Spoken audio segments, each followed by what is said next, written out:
안녕하세요. 저는 40대 초반 딸 하나를 키우고 있는 여성입니다. 결혼 생활을 7년 넘게 이어오다가 남편과 이혼하고 속 편하게 살고 있습니다. 제가 왜 결혼 생활을 정리하고 이혼하게 되었는지 여러분들에게 소개하고자 사연을 쓰게 되었어요. 저는 1살 많은 남편과 대학 시절 제가 아르바이트를 하는 곳에서 만났습니다. 형편이 어려워 용돈벌이 하던 저를 보고 남편이 첫눈에 반해 사귀게 되었죠. 직원 생활하며 3년가량 연애하고 결혼했습니다. 그런데 결혼이 참 쉬운 게 아니더군요. 직장 생활을 해도 신혼집 구할 돈이 아쉬웠어요. 그 사정을 시어머니께서도 아셨기에 결혼 전 저희를 불러 말씀하셨습니다. 너희 신혼집 구하기 힘들지? 대략 이야기 들었다. 그래서 대출받아 집 구할 생각이야? 네, 어머니. 전세로 알아보고 있기는 한데 전세값이 만만치 않아서 아무래도 대출 끼고 구해야 할 것 같아요. 결혼하면 돈이 한두 푼 드는 게 아니야. 돈 열심히 모아서 집 마련하기도 전에 전세값 대출도 갚아야 하고 거기다 나중에 아이도 낳아야 하는데 그 돈은 또 어쩌고. 내 생각에는 너희들 미래를 생각하면 한 푼이라도 아껴야 할 것 같다. 그래서 하는 말인데 빚내서 집 알아보지 말고 그냥 여기서 살아. 아들 쓰던 방에서 우선 신혼생활하면 될 것 같고 시댁살이 하면서 차츰 돈 모아 분가해라.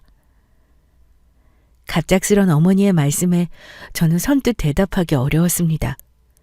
생각해 주셔서 해주신 말씀은 감사하지만 더 생각해보고 결정한다고 했어요.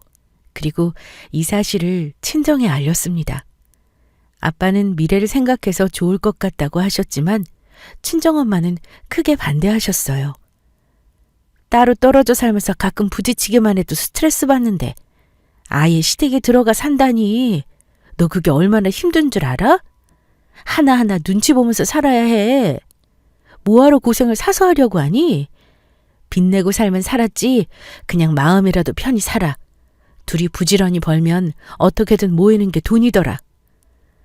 나도 엄마 말처럼 시댁에 들어가서 살면 마음 불편할 것 같긴 해. 그런데 시어머님 말씀 듣고 생각해보니 틀린 말씀은 아니셔. 미래를 따져보니까 이게 아이한테도 좋을 것 같더라고. 오빠하고 더 상의해보고 결정할게. 들어가 살게 돼도 몇 년 바짝 모아서 분가하면 되겠지. 아빠와 결혼해서 한성지라는 친할머니를 모셨던 우리 엄마는 시집살이의 맛을 알기 때문에 계속 반대하시며 설득하셨지만 남편과 상의해보니 미래를 위해서 몇 년만 고생하자는 결론이 났습니다. 저도 정말 내키지 않았지만 아이를 낳고 지낼 것을 생각하니 아쉬워지는 건 돈이겠더라고요. 그렇게 결혼 후 신혼생활을 시댁에서 시작하게 되었습니다. 시댁에는 시어머님과 대학생인 신우가 한 명 있었습니다. 마음 단단히 먹고 제가 노력해서 친해지면 지내기 어렵지 않을 거라 생각했죠. 그러나 생각처럼 쉬운 게 아니었습니다. 처음에는 직장 생활하는 저를 배려하여 살림을 많이 맡기지 않으셨는데 어느 순간부터 조금씩 제가 살림을 떠넘기셨습니다. 아가, 아침에 보니까 냉장고에 먹을 만한 반찬이 없더구나. 장 봐서 식구들 먹을 수 있는 반찬 좀 만들어 놓고 청소는 안 하니? 먼지가 쌓인 게 눈이 훤히 보이는데 어쩜 너는 내가 말을 할 때까지 치우지를 않니? 아이고, 일일이 다 말해줘야 하나 이거 원. 어머니, 제가 집에서 살림만 하는 주부가 아니잖아요. 밖에서 일도 하니까 다 못하는 부분들이 많아요. 남편이랑 상의해서 집안일 나눠서 할게요. 그게 무슨 소리냐? 지금 밖에서 일하는 하늘 같은 서방을 대놓고 부려먹겠다는 소리냐? 어머니, 요즘 시대가 어느 때인데요. 남편 혼자서 회사 다니는 것도 아니고 저도 회사 다니고 있잖아요. 어머님, 서로 같이 일하고 있으니 집안일도 공평하게 해야죠. 저 혼자서 다 하기 버거운 거 아시잖아요. 아이고, 말하는 것 좀 봐라. 아무리 세상이 달라졌다고 해도 남자랑 여자는 같을 수는 없는 거야. 어쩜 이렇게 멀리 안 보고 앞만 보니? 너는 나중에 아이 낳고 집에서 육아할 때 우리 아들은 직장을 다녀야지. 한 사람이라도 부지런히 벌어야 할 것 아니야. 그러면 너는 아들 내조하면서 가정에 더 신경을 써야 하는 거고. 아들이 너보다 회사 생활을 더 오래 해야 하니 집안일은 네가 맡아야 할 줄 알아야지. 안 그러냐? 아이 낳고 살 정도로 오랜 시간 시댁에 있을 생각은 없었는데 어머님께서는 우리가 제법 오랜 시간을 사실 거로 생각하셨나 봅니다. 그런데 기가 막힌 것은 이 사실을 남편에게 말하며 도움을 요청하니 남편도 같은 소리를 하는 겁니다. 겨우 2, 3년 정도 엄마랑 지낸다고 얼마나 모을 수 있겠어. 나중에 아이 낳고 살면 돈 들어갈 것이 한둘이 아니던데. 엄마한테 도움받을 수 있는 만큼 받고 돈 많이 모으는 게 낫지 안 그래? 아이를 천천히 갖는 방법도 있는데 어쨌거나 나중에 아이 낳으면 당신이 육아해야 되는데 경력 단절되니까 다시 직장 잡기 어렵잖아. 내가 당신보다 회사 생활 오래 하는 것도 맞는 이야기니까 너무 서운하게 생각하지 말자. 엄마가 다 우리 잘 되라고 하시는 말씀이잖아. 남편의 말을 듣고 보니 앞으로의 제 미래가 훤히 보이면서 참 아찔하더군요. 최대한 아이를 늦게 갖고 돈을 얼른 모아서 분가하는 쪽으로 이야기를 마무리했습니다. 그리고 집안일은 어머님 눈 피해서 조금씩 도와준다며 위로해 주었는데 그게 얼마나 큰 도움이 되겠나요? 저는 그냥 모든 걸 체념하고 아기 갖는 것도 미루며 하루빨리 돈 모아 시댁에서 탈출하는 것으로 가닥을 잡았습니다. 날이 갈수록 집안일로 신경을 써야 할 게 많아졌고 서툰 솜씨 탓에 시어머니께 잔소리 들으며 하루하루 버틸 뿐이었습니다. 그러다 어느 순간 나이 어린 아가씨까지 저를 못살게 굴더군요. 언니, 이거 세탁소에 안 맡기셨어요? 내일 당장 입어야 하는데 다른 옷도 빨래통에 그대로고 도대체 살림을 어떻게 하는 거예요? 시댁에 지내면서 시어머니와 시누랑 잘 지내보려고 노력했던 저는 불만이 있어도 그냥 꾹 참고 넘겼습니다. 그런데 가끔 나이 어린 아가씨가 저를 가정부부리듯 말할 때면 어찌나 불쾌했는지 모릅니다. 결국 참다 저도 욱해서 한마디 하게 되었어요. 아가씨, 무슨 말을 그렇게 해요? 내가 여기 가정부도 아니고 어떻게 일일이 다 신경 쓸 수 있겠어요? 그리고 그렇게 중요한 옷이면 아가씨가 스스로 세탁소에 맡기면 되잖아요. 다 챙겨줘야 하는 애도 아니고 이건 아니죠. 집안일 책임지는 건 언니 아니에요? 우리 집에 오빠랑 얹혀 살면 당연히 집안일은 언니 몫이죠. 그래서 언니한테 빨래 이야기 꺼낸 건데 언니 아니면 제가 누구한테 이야기해요? 됐고요. 이거 빨리 손빨래라도 해놔 주세요. 아가씨, 정말 말을 심하게 하네요. 나 저녁 준비도 해야 하고 바쁘니까 급하면 아가씨 옷은 아가씨가 알아서 해요. 나이도 어린 게 어찌나 싸가지 없게 말하는지 아무도 없으면 한 대 쥐어받고 싶은 심정이었어요. 안 그래도 성질 건드려서 짜증나 죽겠는데 시어머님은 한술 더 떠 불난 제 마음에 기름을 부으셨습니다. 너는 신우가 부탁하는 게 그렇게 아닐 꼽냐? 이거 손빨래하면 얼마나 걸린다고 그렇게 매정하게 못한다고 하니? 이까짓 거 금방 후딱 하면 되겠구만. 그리고 내 시누이는 지금 대학생이고 시험 기간이라 바쁘잖니? 안 그래도 잠도 못 자며 공부하느라 안쓰러워 죽겠구만. 어쩜 새언니라는 게 도와주지는 못할 망정 찬바람 쌩하게 대하니? 아휴, 됐다. 착한 며느리 얻은 줄 알고 좋아했더구만. 내가 이런 애인 줄은 몰랐다. 며느리 잘못 얻은 내 탓이지. 기껏 자기들 생각해서 도와주려고 집에 들어와 살라고 했더니 이런 식으로 갚으려드네. 어이구, 내 팔자야. 팔은 안으로 굽는다고 아가씨가 예의 없게 행동하고 말할 때마다 시어머니는 본인 딸 편만 들었습니다. 우리 친정엄마도 제가 이런 대접을 받으면서 사는 거 알면 시어머니처럼 제 편 들어주실 텐데 귀하게 키운 딸이 회사 일에 집안일에 몸이 10개라도 부족한 듯 지내는 거 아시면 속상해 하실까 봐 쉬쉬하면서 버티고 버텼습니다. 그런데 이렇게 아가씨와 어머님이 한 번씩 이럴 때마다 꿋꿋하게 버텨오던 제 마음이 새까맣게 타버려 제가 되는 것 같았습니다. 정말 서럽고 눈물 나더군요. 저는 그런 순간마다 더욱 독하게 마음먹으며 하루빨리 이 집에서 나가리라 다짐했습니다. 정말 몇 년 동안 허리띠 졸라매며 열심히 청약을 부었습니다. 그렇게 4년이 넘는 시간이 흐르자 시댁 근처에 새 아파트가 지어진다는 소식이 들렸습니다. 저는 이 사실을 남편에게 말했죠. 여보, 우리 집 근처에 새 아파트 들어선대. 우리 청약 한번 신청해볼까? 에이, 요즘 청약이 뭐 쉽게 되는 줄 알아? 하늘의 별 따기라더라. 거기다 신축 아파트인데 경쟁률 장난 아닐걸? 에이, 그래도 모르니까 한번 해보자는 거지. 우리 한번 신청해보자. 혹시 알아? 그냥 한번 넣어봤는데 떡하니 될지. 물론 안 될 가능성이 더 크겠지만 그래도 믿줘야 본전인데 한번 해보자. 우리도 이제 슬슬 분가 준비할 때도 됐잖아. 아이도 가져야 하고. 그래 그럼 당신이 알아서 해봐. 오랜 시간을 시댁에서 가정부 노릇하며 지낸 저는 정말 악착같이 저축했고 이제 우리 부부는 분가해서 살아도 된다 생각이 들었습니다. 물론 대출이 조금 필요하겠지만요. 괜찮은 곳 빌라를 알아볼까 생각하던 중 아파트 단지가 지어진다는 소식을 듣게 되었고 희망을 담아 꾸준히 부었던 청약도 혹시 모르니 도전해보기로 했습니다. 필요한 서류를 준비하고 청약을 했어요. 내심 기대한 것도 없진 않지만 연습 삼아 해보는 것으로 생각하고 청약에 크게 매달리지 않았습니다. 그런데 어느 날 제게 연락이 오더군요. 바로 하늘의 별 따기라던 청약에 당첨되었다는 소식이었습니다.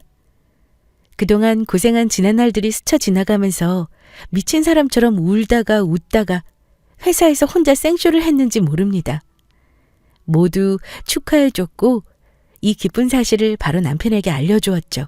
남편도 저와 같이 함께 기뻐해 주었습니다.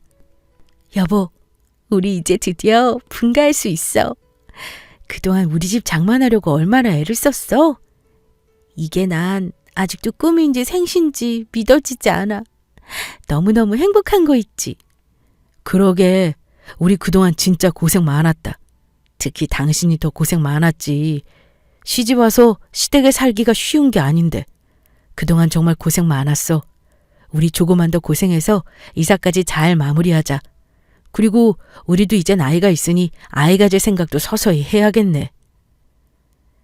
뜻밖의 행운으로 청약에 당첨되었고 앞으로는 계약금과 중도금을 처리해야 했습니다. 물론 대출을 끼고 진행하겠지만 그동안 고생하면서 모은 돈이 적지는 않았습니다.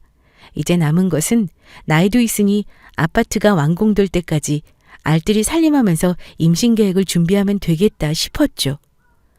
정말 모든 것이 순조롭게 진행되었습니다. 임신 준비에 들어가자마자 우리 부부에게 어여쁜 공주님도 생기게 되었고요. 아파트가 다 완공되는 그날을 생각하며 지냈습니다. 그러나 시간이 참 빠르게 가지 않더군요. 아이고, 임신했다고 유세냐? 임신은 임신이고 집안일은 집안일대로 해야지. 나 때는 말이다. 임신한 상태로 김장김치 50포기도 담그고 그랬어.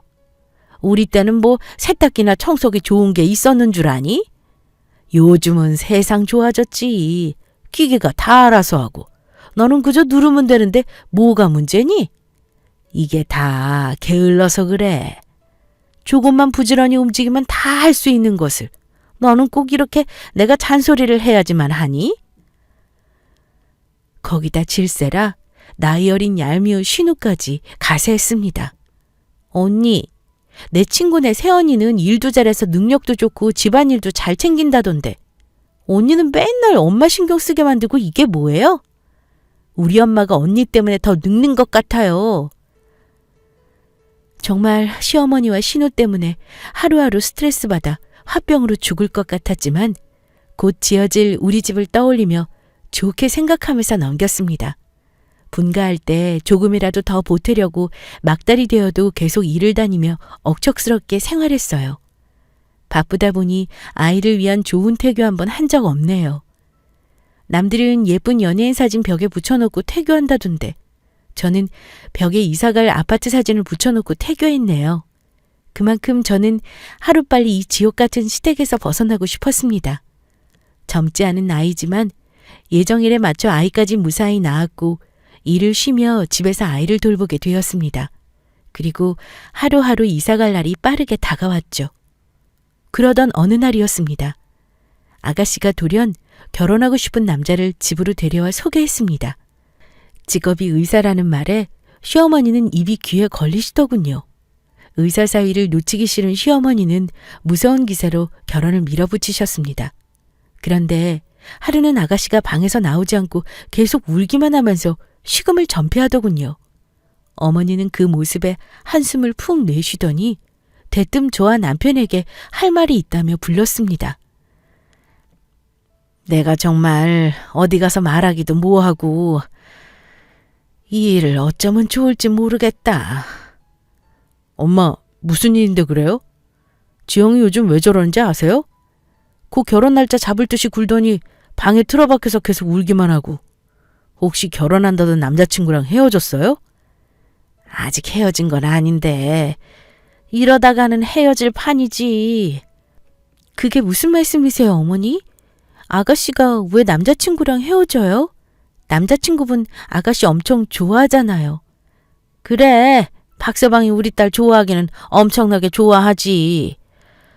그런데 박서방 부모께서 우리 딸을 탐탁치 않은지 우리 집이 박서방네만큼 풍족한 것도 아니고 사돈 맺고 싶은 수준이 아니니 결혼을 반대하고 계시나 봐. 아니, 우리 보고 집 한 채 값만한 혼수를 요구하질 않나. 우리가 그렇게 해줄 형편도 아니고 그 정도 혼수면 집 한 채 해주는 거랑 뭐가 다르니? 그래서 말인데 내가 곰곰이 생각을 해보니까 너희 곧 이사갈 아파트 말이다. 그거 지영이 결혼 선물로 해주면 안 되겠니? 네? 어머니, 그게 지금 무슨 말씀이세요? 저희 아파트를 왜 아가씨한테 드려요? 물론 너희가 당첨된 아파트인 건 알지만 지금 상황이 어쩔 수 없잖니.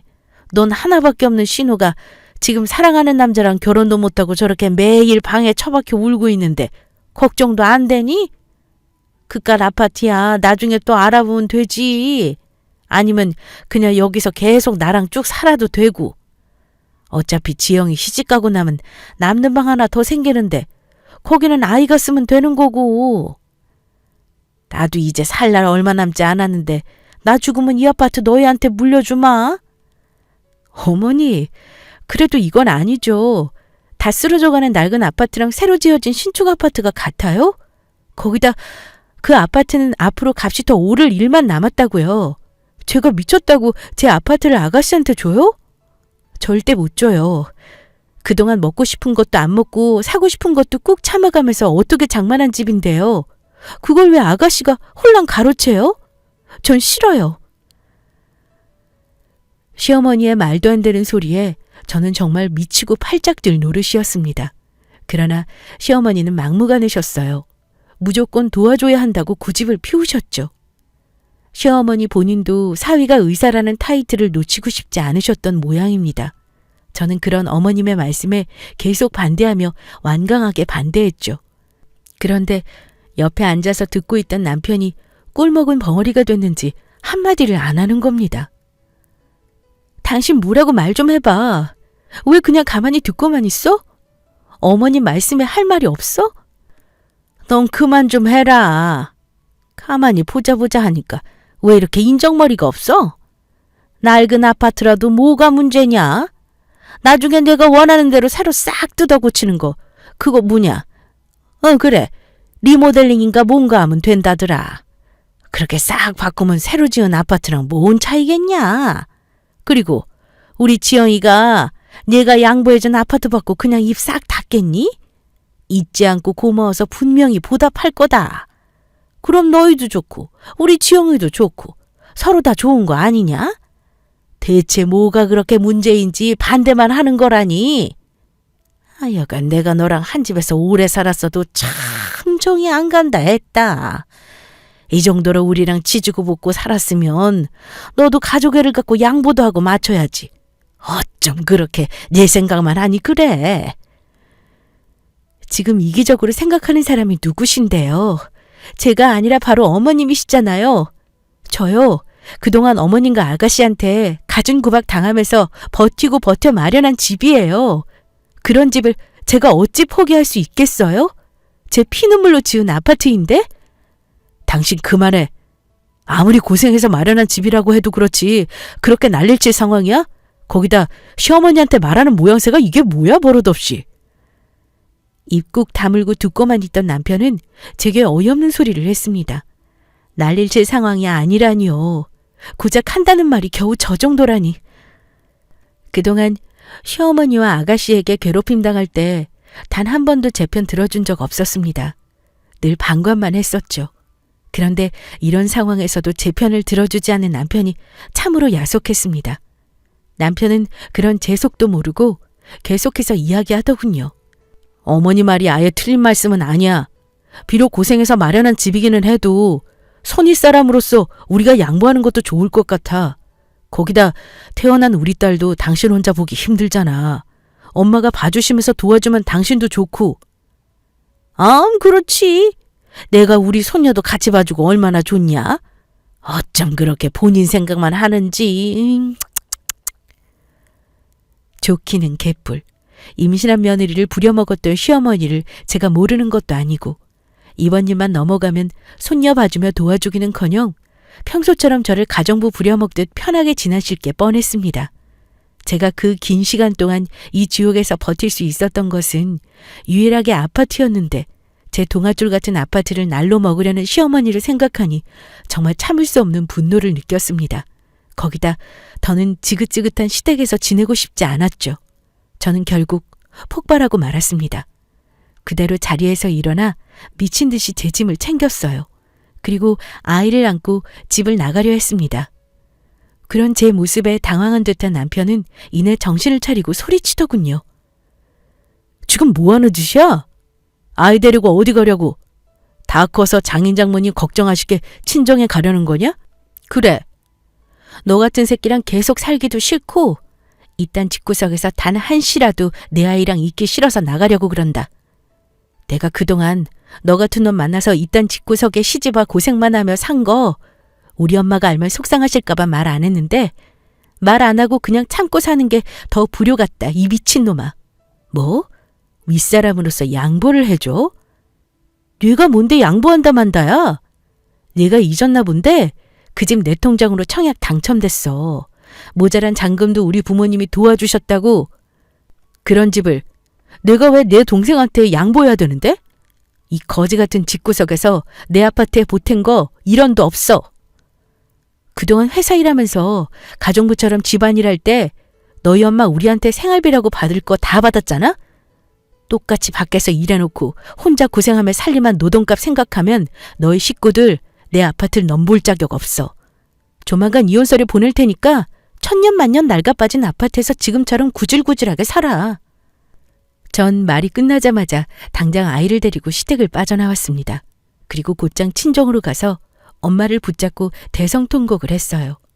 그 긴 시간 동안 참고 살아온 내가 너무나 불쌍하고 속상했습니다. 내 편 한번 되어주지 못한 남편이 뭐가 좋다고 옆에 붙어 살면서 악착같이 분가하려고 노력했는지 제가 참 미련스럽더군요. 그런 제 사정을 다 알게 된 친정엄마는 불같이 화를 내셨고 당장 이혼하라며 난리를 치셨습니다. 한바탕 난리를 겪고 나니 앞으로 제가 어찌해야 할지 더 선명히 보이더군요. 저는 변호사와 상담하고 제 아파트와 아이를 지키기 위해 바쁘게 움직였습니다. 다행히 그동안 고된 시집살이를 하면서 겪은 피해 보상을 청구할 수 있다고 했습니다. 그리고 결혼 생활 중 발생한 아파트라고 해도 아직 소유권 등록 전 단계이기도 하고 결정적인 잔금을 친정에서 도와주셨기 때문에 공동재산으로 나누기 어렵다고 하셨습니다. 저는 이 사실을 알리고 이혼 서류를 건네줄 겸 시댁에 들렀습니다. 제가 집에 들어가니 남편은 저를 보고 한숨을 푹 내쉬고 있었고 시어머니는 가소롭다는 듯 저를 보며 팔짱 낀 상태로 소리치셨습니다. 여기가 어디라고 다시 들어와? 네 발로 한 번 나갔으면 들어올 때는 순순히 못 들어오지. 왜? 막상 이혼하려고 하니까 겁나냐? 나도 어디서 주워들은 게 있어서 하는 소린데 그 아파트 아무리 내 통장으로 당첨된 거라고 해도 부부는 공동재산 아니냐? 그 아파트 반은 우리 아들이 받을 권리 있어. 이참에 잘 됐다. 그 아파트 반값 받아서 우리 지영이 시집 보내고 우리 아들 새장가 보낼 거야. 너 같은 거 꼴 보기 싫었는데 이렇게 순순히 나가주니 참 고맙지 뭐냐? 그런 소리 어디서 들으신 거예요? 주워들으실 거면 좀 제대로 주워들으셔야지 참. 되지도 않은 소리를 주워들으셨네요. 뭐? 이게 정말 끝까지 나랑 해보자는 거야? 해보긴 뭘 해봐요. 지금부터 제가 하는 말이나 귀 열고 잘 들으세요. 방금 변호사 만나서 상담받고 오는 길이에요. 어머님이 염치없게도 넘보고 있는 그 아파트 부부 공동재산으로 들어갈 수 없다고 하더군요. 거기다 그동안 제가 이 집구석에서 받은 정신적 학대와 수많은 모욕도 다 소송 걸 수 있다고 하네요. 당신한테는 이혼장 주려고 왔고 어머니한테는 마지막 선물로 소송장 접수 소식 알려드리려고 왔어요. 그럼 저는 이만 가볼게요. 나중에 법원에서 봐요. 제 말을 듣고 이게 무슨 소리인지 상황 파악 못하고 있던 남편과 시어머니를 남겨두고 저는 뒤돌아 유유히 시댁을 빠져나왔습니다. 엘리베이터에서 내려 걸어가고 있는데 계단으로 뛰어내려왔는지 남편이 저를 붙잡더군요. 여보, 정말 나를 이혼할 작정이야? 우리 엄마가 당신한테 조금 심하게 군 거 내가 인정해. 오늘 엄마가 한 말은 사실이 아니라고. 새장가 갈 생각도 없었고 그냥 엄마 말처럼 당신 버릇 고치려고 했던 거야. 그래도 엄마가 그렇게까지 말씀하시는 게 아니었는데 내가 대신 사과할게. 그리고 태어난 우리 딸도 생각해야지. 이렇게 이혼하면 앞으로 우리 딸은 아빠 없이 어쩌라고. 걱정 마. 너보다 더 좋은 아빠 만들어주면 되니까. 뭐? 당신 정말 진심이야? 그동안 너 같은 걸 남편이라고 믿고 산 내가 미친년이지. 그 몇 년 동안 단 한 번도 내 편 되어준 적 없었지만 이번 건 내 편 들어줬어야지. 내 발등 내가 찍은 거야. 그러니까 법원에서 만날 준비나 해. 저는 남편의 손을 시원하게 뿌리치고 집으로 돌아왔습니다. 무슨 속셈인지 남편은 이혼을 거부하고 계속해서 연락하더군요. 시어머니도 딱 한 번만 봐줄 테니 고집 그만 피우고 집으로 들어오라며 계속 연락하셨고요. 저는 그 둘을 보란듯이 무시하고 이혼 소송으로 진행했습니다. 거기다 시어머니에게 피해보상 청구했고요. 그 결과 저는 당연히 제 아파트와 아이까지 지킬 수 있었습니다. 저한테 이혼당한 남편은 그 충격으로 매일 술을 마셨고 시어머니는 없는 살림에 위자료와 정신적 피해 보상금까지 주기 힘들다고 제발 한 번만 봐달라고 제게 전화로 사정을 하셨습니다. 그러나 그건 더 이상 제가 눈 감아드릴 상황이 아니죠. 법원 판결이 이렇게 났는걸요. 얄미운 시누이는 당연히 물 건너간 아파트와 혼수를 감당하지 못하고 의사 남자친구와 헤어졌다고 들었습니다. 시어머니께서 불쌍하게 보이고 싶으셨는지 본인 입으로 술술 다 말씀하시면서 다시 우리 아들을 받아주면 안 되겠냐고 쓸데없는 소리를 하셨습니다. 저는 다 무시하고 아파트 소유권 등록을 제 이름으로 하고 친정 부모님, 아이와 함께 곧 이사갈 준비를 하고 있습니다. 그토록 꿈꾸었던 저의 보금자리를 이제야 누릴 수 있게 되었어요. 앞으로 좋은 아파트에서 부모님, 딸과 행복하게 지내보렵니다. 모두 건강하시고 저의 긴 이야기 들어주셔서 감사합니다.